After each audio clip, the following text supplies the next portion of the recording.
là chơi thôi chẳng tới nó cho một chơi là nó chơi trên tôi nó chơi rất tốt có nên phải nó trên gỡ lò nó chơi gỡ lò chơi rồi ba của tủ cho tới nó mới cho nó khởi chơi không thế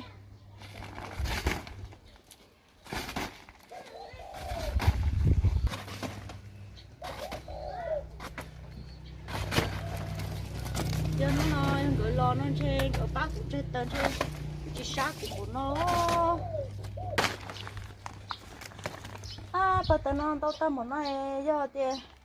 của tuần sai nhon chơi của tuần sai đó cũng khí tiếng nó chơi thứ tao tao tao nó chơi khởi chơi cái tao tổ chức mà đi lòi họ là phải khởi chất tới nó luôn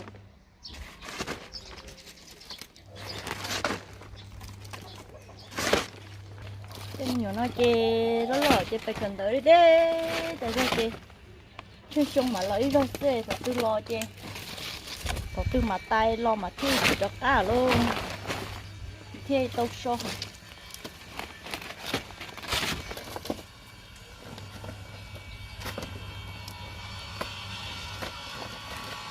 lẩu chè ba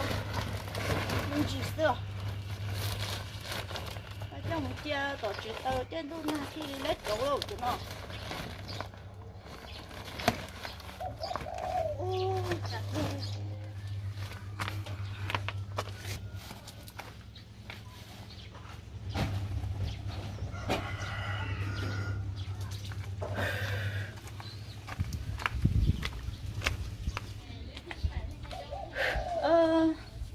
cần tao muốn nó là chuyện tôi nó thế đâu ta số trên chơi tao bảo xin nó luôn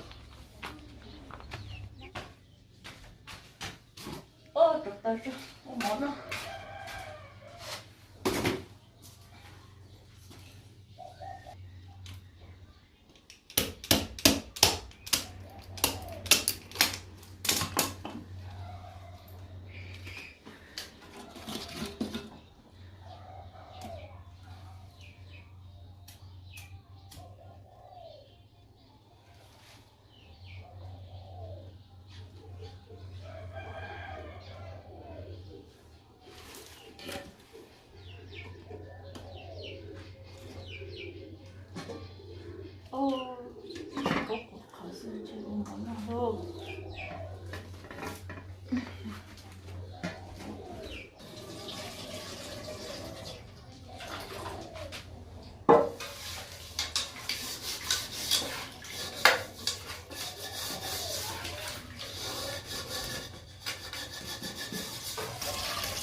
đồ đi cho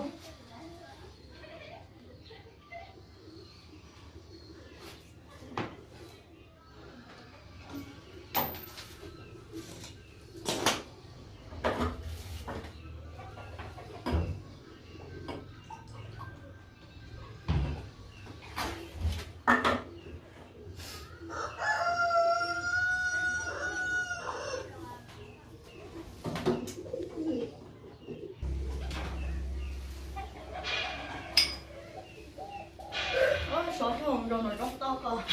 trên bông mà nó có món nó không đã thông rồi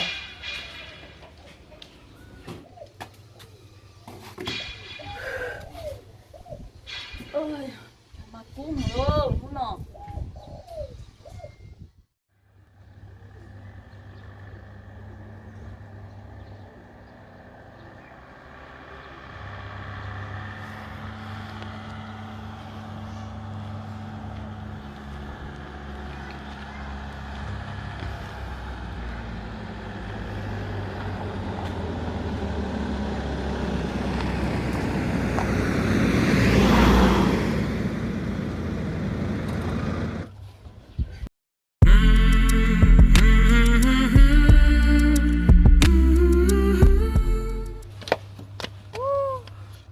mình để lôi với tí gió này bắn đâu là liệu ơi ạ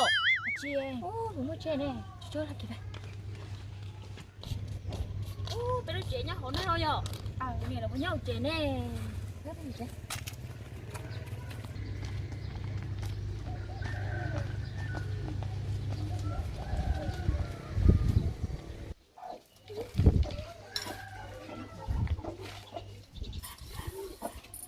Bố cho nên nhỏ nó có nó lòi nó có không xài lòi chè mất tua đâu cái nó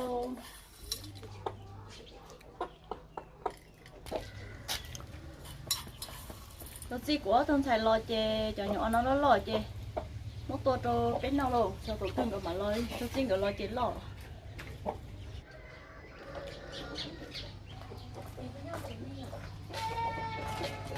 mình xài đấy cỡ tao lo đấy thì chỉ lo na Nè, cờ tờ sao tôi che cờ ta. tôi sẽ chấp lời cũng mò tôi xài cỡ tờ tôi chỉ tao mấy tôi xài nhá bây giờ nó giờ cỡ tờ đi lại không xài chè cứ xài như tôi đâu nè chưa có tôi nói các chịu đang nãy đi cho nó khó lá tay na Nếu chị ơi thì không lao tên mà nhọt lại xưa. trời không có này đâu em lại phụ trục con à phụ trục con tiếng đâu Chị cho tên nói xả lệ cháu chỉ lại xưa. lo trời chín hải rồi không có thầy tay đâu mình thầy đâu số nào có khó lá còn nằm đó nè Nếu có chị bao xưa sao mày vay luôn à. Ê, chẳng sai chị nãy đi nó xưa. Chị lại nó chê luôn thôi chị nhẹ liều. Thế cho chị nói muốn lại nó chê kỳ kỳ đấy. Chị dùng đi cho chị lại ồ. lo Nhớ bé cho nhớ là thuốc chê nhưng nãy nó xưa. Có chị bảo tiền, có chị nhớ có sao tôi dạy không chị cho chị dùng nó. Chị nhớ có chị bảo uống nó chị thua. Tôi chế chị lại liều. lo Để nó kỳ kỳ lại. Cái tia cũng chế chị lại cái nào lúc dùng đâu. Tia thử yêu một cái thằng anh muốn mua thì nó lâu cái thằng anh hai liền nọ cha. Người ta có chỉ số này có chuyện này chỉ khá nhà mong qua. thế nhớ phải tôi sẽ nói chè chúng nâng lại chè có cho nó chè có này nhớ phải trống nó chè có này nào cho nó sợ nếu nói nó sai liền là chè lo nó chè đấy Xong cơm liền có không xếp nha. nó chè cái thành cái lò chè mua xuống nó lâu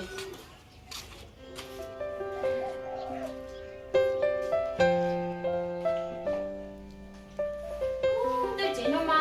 chấm hắn đâu rồi ạ. Chính là ê đi, chính là cái nhớ đánh trung đi. Sợ rồi nhớ của tàu đi ạ. Sợ tao muốn nó.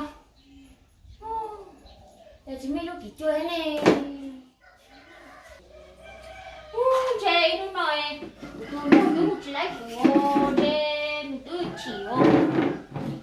Mà xe nó bỏ ở lại tôi của.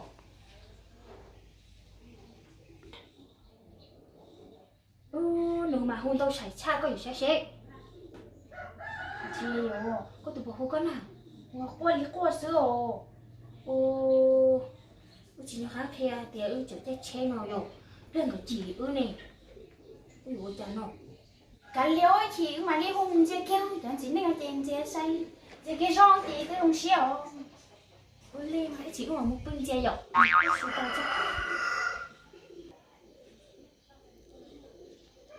nè tôi xuống này cho nè chị có thể nói nó chép ba cha rồi cháu xuống té luôn nè nè cô xuống tao xé nào đi chép ba mình thấy tôi ít biểu của sự của mà đi hành nè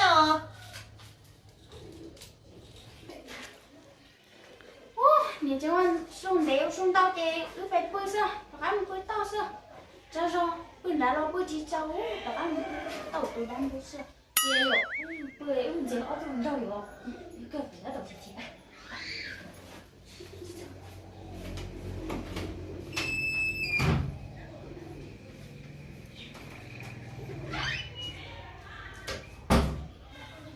sao hả? Ai giờ mà cho trẻ mà thà hàng nó trẻ bơi nó sữa rồi chị cái liền mà cô nhiều xuống ít lên cô nhiều hôi chữ ở muốn đâu cô nhiều chỉ hôi chè nó sẽ tông sao rồi linh đắng linh ta muốn nói chào của tôi đâu chào chị cái tông này của anh Diên nữa ha đây chặt bí á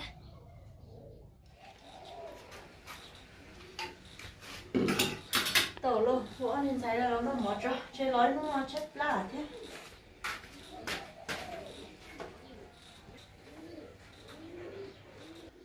Nên thấy không? Chơi là nó mở.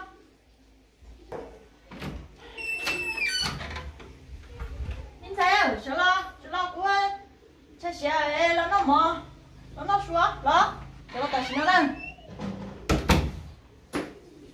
Dạ cha ư, bánh nó mò sẵn bay. Nó mò. Ôi dồi nhỉ, con lấy xuống à. Nó càng nó mò cho mình nó cứ tắt. Ai da.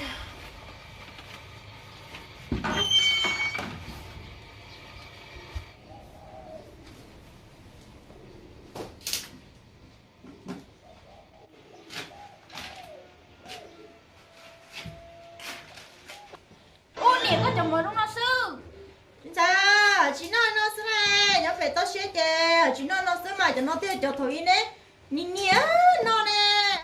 Ô nè lúc nào cho chị nào. rồi qua yêu xuất tha nè, Nó tại chỗ có giấy rồi sao để lúc có giấy nó có chồng mới ứng dụng mà heo. nhìn sao, chỗ nó tiêu cho thôi nè, mẹ đấy nó đấy vậy giúp mỏ đấy, của tiền đấy rồi lo na của tôi cú gì của tôi xin này, của chơi nó đấy nó sợ, xin lo bên nó,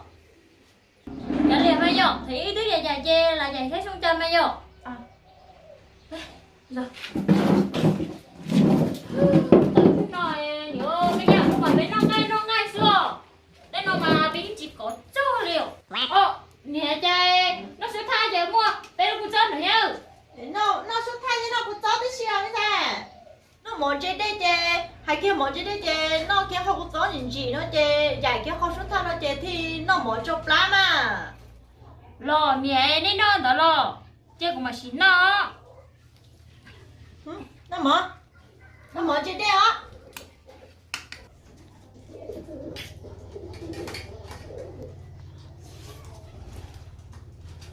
Nè, các thằng đứa nó phải có rối không mà dạy không phải thao. nó không có cho vậy mà nó mà giải á,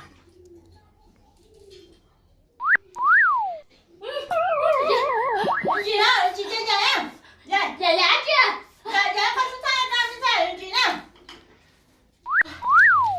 giải á, chị không chơi nó chơi nhá, Rồi. Đã có gì rồi? Dùng kim chỉ ô. Tao nhảy hành đồ.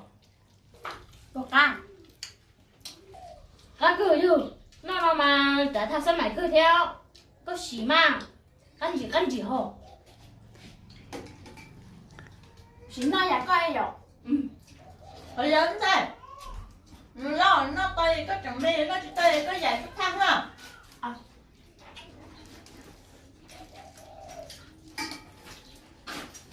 Nhẹ dạy rồi. Vậy dài không? Thôi nếu mày mà lấy dài đi dài hơn. Nào. Dài nó mỏ chê, tới không mê không.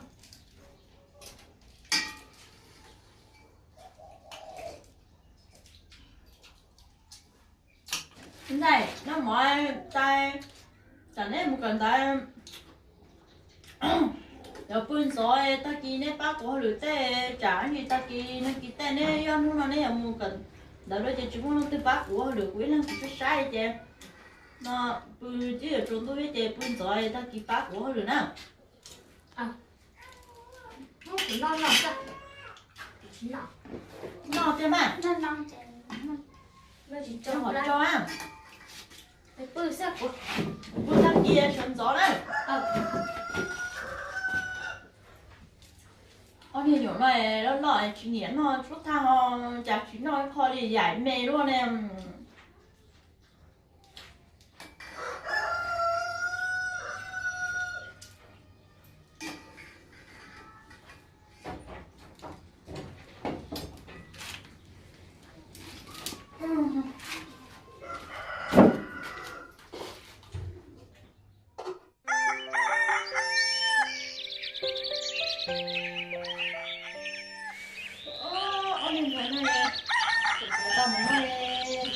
sợ chứ mà giờ chị tao phải chị tụt tới nè của chị ta của nó á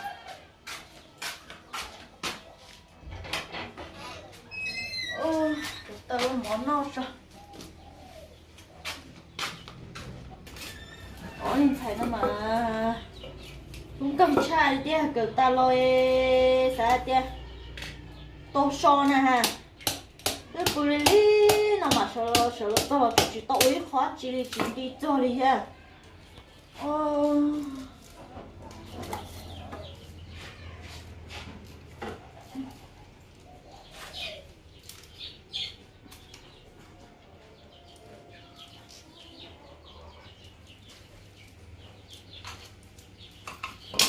cha nó cháy nó xe nó tới tiền luôn bố cái cũng bố tê đi đúng gần rồi tên cháy nó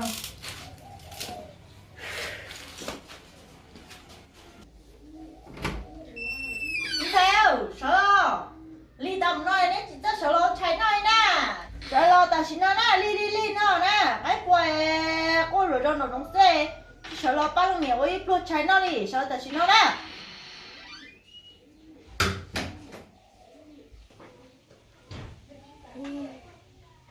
ok thôi nhớ chắc chắn rồi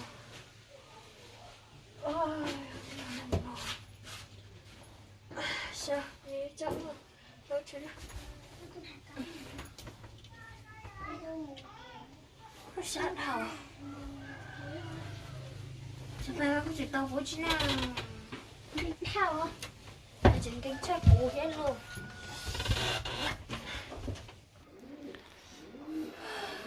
nè đến chỗ tao nói có gì cha ư nè có chỉ bao tiền xỉa đó tôi đang tủ nó nhìn rồi đi cha đó chỉ bỏ thì cái bộ con chuột cần nữa cha chỉ bỏ nó tôi chưa nè không có tay đi là lo nhìn tôi xỉa ya chỉ bỏ tiền chỉ bỏ xong một nơi ya lo bỏ tiền bên là chỉ cần tao mà bên mà tao nó bị chỉ tông tì liều bên mà sườn gió mà tao mong mà bên mà sửa nó chạy ngô ít chỉ có mấy tao mà bên sửa nó xuống ngô nó thấp hơn chỉ bỏ tiền cho tao nó trả tiền yo nếu có chị po là bé hiện đã nè bé sẽ thành bữa nè ông ấy mà bữa dinh lại ta liên lại mà chỉnh lấy u đâu mà ứ đâu thì đó bé nói hồ tôi thì trả chi tao hả của tôi chỗ tao nó chết chơi bây giờ nếu chi là qua mỏ này mỏ của tôi thấy của cho lấy con đi rốt con đà tôi bây giờ đã trả nhiêu lần cả nhưng mà món nó cũng để khỏi đó là cho bé chạy nó tay dùng đâu cũng chạy của cho tao đã ấy trả chi chè nếu đã có một cần tao đó chi là mỏ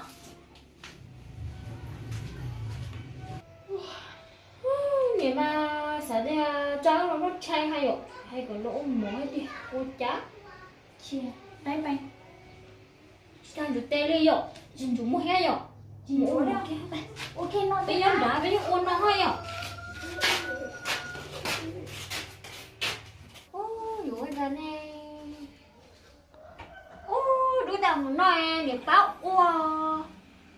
cho cái cháu hổ hay rồi muốn chắc cái hổ anh em có chỗ là lý kia chỉ giờ thiếu đi nè chỉ lỗ đây thôi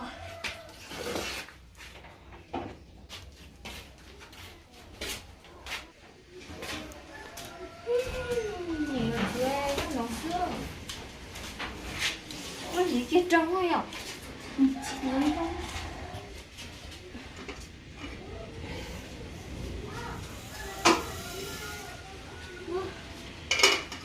chị vợ nói hết ta vợ kia một bài tờ chứ mua có khác rồi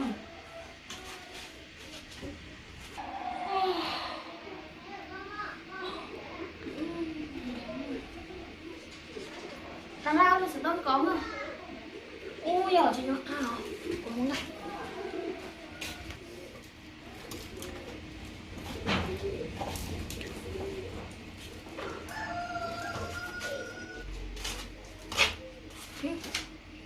cái rồi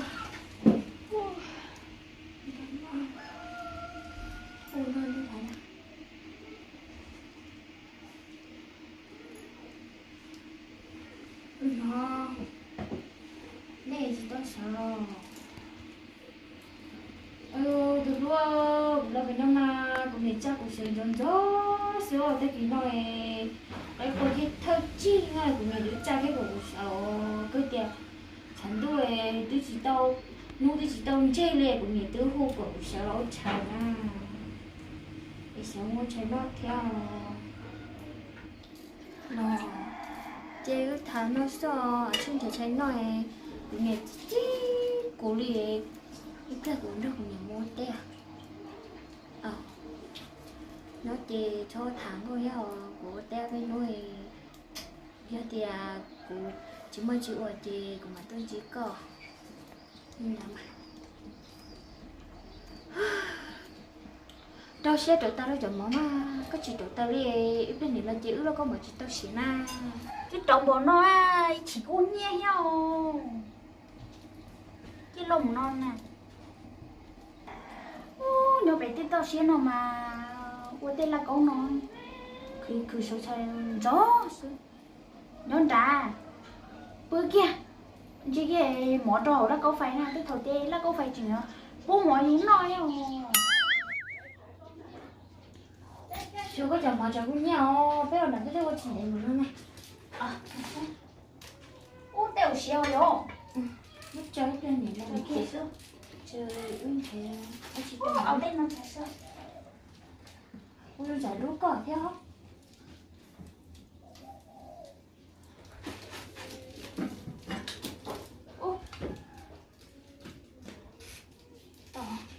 đây đố có thể xảy ra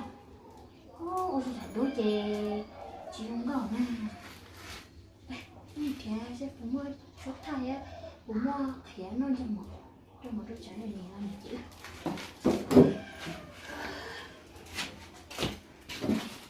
không sao thì mua ăn chi rồi cũng mua chút thay là nó cũng rồi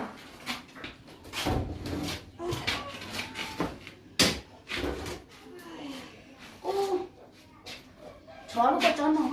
chỉ bỏ đi cho số thảo trong kia này là sẽ biết không đây cho cái lớp có mở không cho cái nó hơi thử với nhau em á đây cho cái lớp có phải nó nè đây cho cái bánh ô chơi nó rồi thầu bé chơi là có phải bé tôi chơi kia đi nó rồi chơi nó nhẹ nó bé nó rồi ô nó mà mà nó chơi nè nó rơi á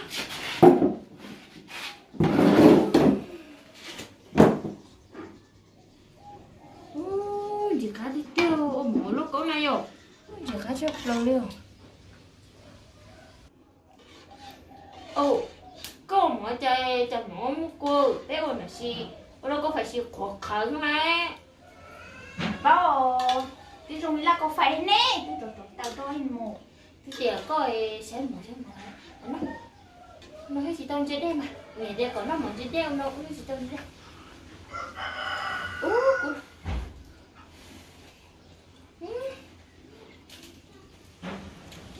chả ăn được cái dùng một phần heo rồi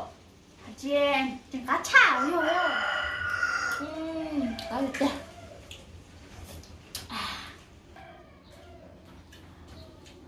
ô bên sai đến tôi chơi xí à đến tôi lại chơi xí lo ra nè nó mà bây giờ đây đến nào sư chúng mình nói một con chó sư chị bảo con số thà giải lea nhìn chế đây cái nói bỏ rồi con chó nó ngay cái nó chó đây có lò chè muốn chế con số thà lò giải cho mà bên sai tôi thì có nếu món này cho nếu tôi chọn món này nếu cô đi đâu sao là nếu món chứ là món là có phải không nhỉ có gì cha ô lấy rồi họ dùng nhìn chế đe à phải à những cái món này một cô tầm này còn nếu món đấy chi ô có cháu khổ đấy ui đất đôi có khổ cháu cô chỉ chơi mất chi qua chứ mất chu ha nếu đại bé là có phải bé nhìn chưa bé chim nó xử lý kia nó đây rồi thì lý chạy nó rất bé chim một chạy cho nó nè lúc này đừng thích chỉ cho chạy thì của kia có cái mất chờ khi cho nó hỏi cho tôi cho đến chim mất kêu luôn có là cho cái số mắt chủ nè để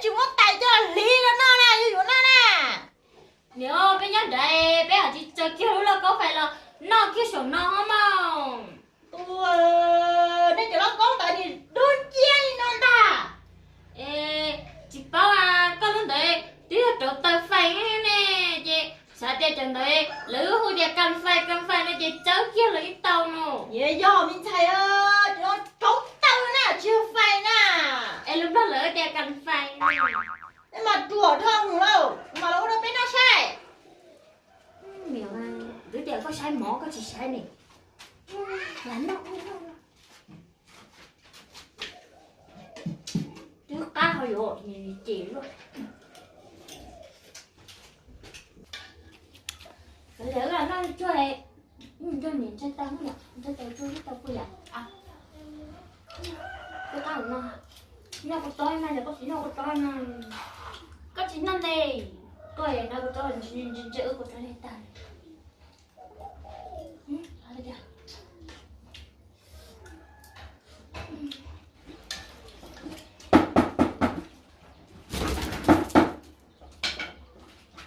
Dạy nó một tay chê đấy, ông tù coi tù. Cứ đâu lấy cho nó nói, nó bé bút vừa.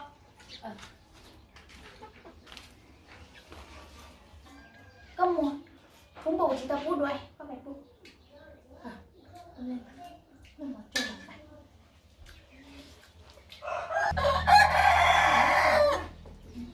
của cái trúng quán đấy à? Đấy, nhìn nó chạy.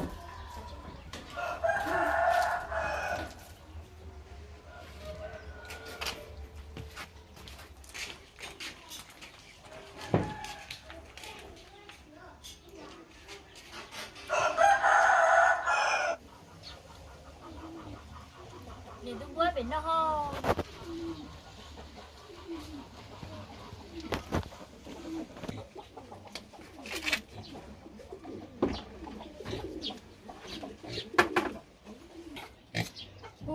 Em nhiều vui cho nó, chỉ nó kháng ngại để tôi thế à? Chúng nó chỉ vui à? Chỉ nó kháng ngại để tôi he. Cháu mình ngại để tôi cho.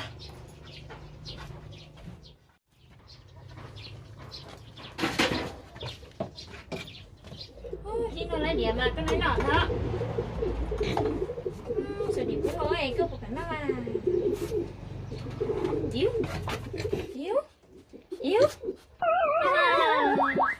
Nó chỉ lo cái gì của nó kìa mẹ đừng cho cái bút nó nè nó mà nó kìa hả má chả chỉ nó nè nó bị tí má chả nhìn nhìn bún này vô bún nhớ tao một nó nè bé bún mình nhớ năng mà bé tôi bún nó nè nó mà yếu yếu chỉ lo nè yếu má chỉ lo nè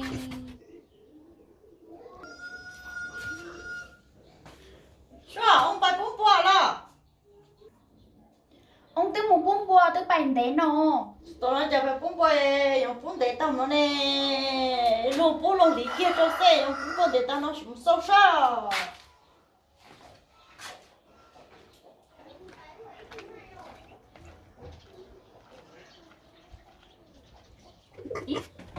Có bún vừa chạy, có bún tao kỹ này, chứ lý kia là hổ thế nào? nhớ có những bún này thì nó nói chả bố mà ní chỉ lo này nè sẽ có bún và có bùi chẳng hay Wow, giờ có chủ nữa nè, mất lý kia đi nó thế nào mà, ê, nó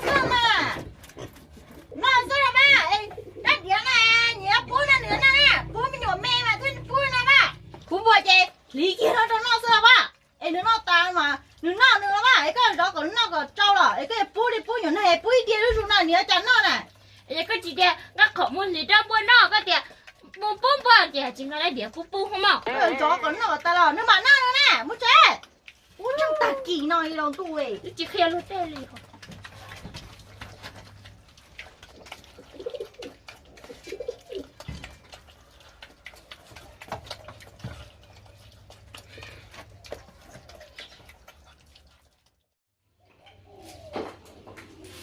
Bây giờ sao có sợ tôi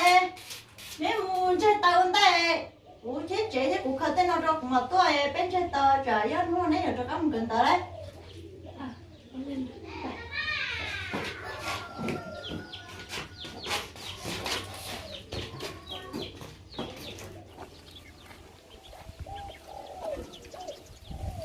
có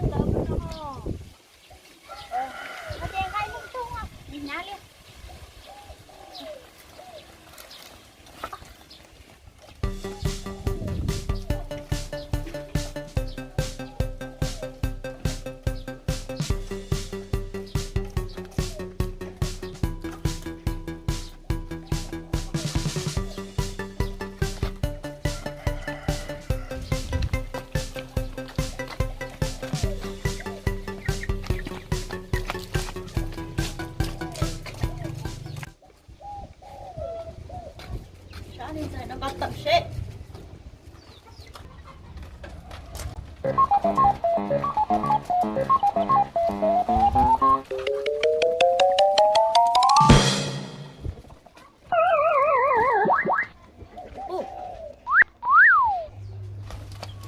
trời ơi tôi thấy này có tớ chớ luôn kiếm một kiếm lo nó thế này không cái nâng tu nha ô chỉ hơi sai số này để quán chị đi nè Nhớ ứng có tao. các tao nhớ cái này nè các tao cái đi chui mà tao xuống tiền này cái cho cái tao mà đi lọc á các tao nhớ cái này nè luôn cho năng cô mà luôn cái chui là xuống tiền nào ba cho tôi cả hồi liền cái tu kia của cô này xuống ta Em cái nói thế ta say một nhiều. bé cho một khẩu xe nào mà bé kia cái cố xe nhiều Đi nó mà lưu thế cái dân thành qua nó. cái này là tiền nhớ tiền nâng qua tôi càng sợ các tao mà cái nó chỉ sai cũng cái sai mà cái nó ít chui năm không àฉันก็พูดแต่หน่อยอย่ามางั้นอย่างอ่ะต้องคุยกับส่งให้ยัง Nhưng cái chui à nè hay ứng tao tê có sao tông đá. chị nè uống chuyện lúc nào cũng quá để tao nhập thử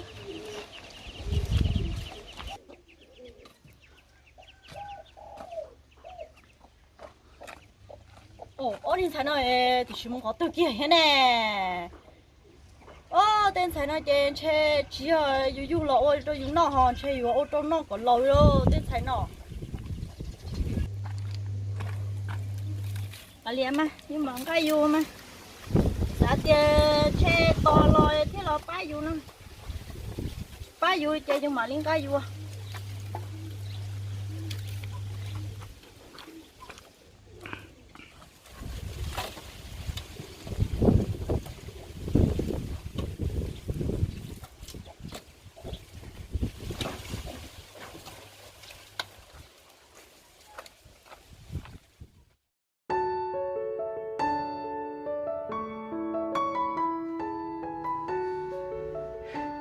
sai chỉ có đấy hay đi tôi tôi chơi đấy đặc ông cần tới đấy chơi cũng chỉ bóng ba đâu đấy không cần tới nè nè chị mua bây giờ đấy chỉ cần tới này chỉ khi cũng sao đi từ đó có tiền cởi tờ nữa ha cần tới ấy đi chơi chỉ khi sai không đi chơi đó tí nữa một cần tới đi nấu bự có sự tông này không mà cho tờ mà này cô chỉ bố cởi thì là cởi tờ nó mà ôi trời tao của tên nhiên tên chơi sao tôi rồi đấy cần tới đó tam tao bỏ đi chơi của tí lần cưới sao nè nó chẳng tàu đi chơi của tao yêu đấy liền vì tiếng khoa đấy có trở nào sụt tông kề này khu thêm món nên chờ tàu nghe đấy thì chỉ lấy cần tới liền đâu bây giờ trong này đấy chơi của chỉ với yêu tàu đấy nè như là ôn nhiên nó nè nó mà tới thì cũng trò kia phá hả nó luôn chơi nên cả chỉ cầu xin cho ôn lử chỉ bốc có sụt tông liền đó nè chỉ lấy một cần tàu ở chơi này cũng lấy nhờ tàu chơi của một bao chia bắt rồi bé một luôn té gì tên nhẹ sao này một cỡ xưa hắn cho tỏ chỉ chia luôn nè chị khe hai lúc té nó chị chỉ giao con trên rồi chị mù lấy số thia mù đi cho tí to thia hùng đó ở thùng đó thả cho nó gửi tới hai bên đó mua cả khá cả là có lấy của chơi thia cả là tay đi chung sao nhiều uốn nhẹ na cho thay cẩn mà chị Nhiều ô tô tên tao rồi. một bịch